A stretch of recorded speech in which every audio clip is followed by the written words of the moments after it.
యథా అధ్యక్ష తదా కార్యకర్త. అధ్యక్షుడు ఎట్లా నడుచుకుంటే కార్యకర్తలు అట్లనే నడుచుకుంటారు, అంతే కదా మరి.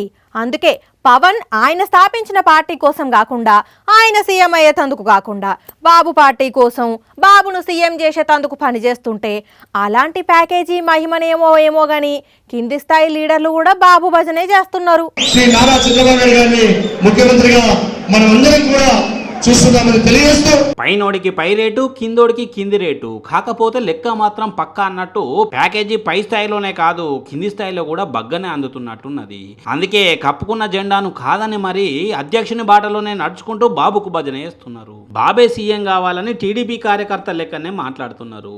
మరి నిజంగానే వీళ్ళు జనసేన కార్యకర్తలా లేకపోతే జనసేనలో ఉన్న టీడీపీ కార్యకర్తలా? ఎందుకంటే నిజంగా జనసేన కోసం కష్టపడ్డ వాళ్ళ మాట, పవన్ మీద అభిమానం ఉన్నోళ్ళ మాట వేరే విధంగా ఉన్నది. కాబట్టి ఏకపక్షంగా చంద్రబాబు నాయుడు ముఖ్యమంత్రి అంటేనే, లోకేష్ ముఖ్యమంత్రి అంటేనే జనసేన వాళ్ళు సిద్ధంగా లేరు సహకరించడానికి. పవన్ అంటే ప్రాణం ఇచ్చే వాళ్ళు ఇట్లా ఆయన సీఎం కావాలని కోరుకుంటుంటే, ప్యాకేజీల గురించి ఆలోచించే వాళ్ళు మాత్రం బాబు సీఎం కావాలని కోరుకుంటున్నట్టున్నారు. దీంతో నిజమైన జన సైనికులు కోపం చేస్తున్నారు. మరి మొన్ననే లోకేష్ మా బాబే సీఎం కావాలని అన్నాడు.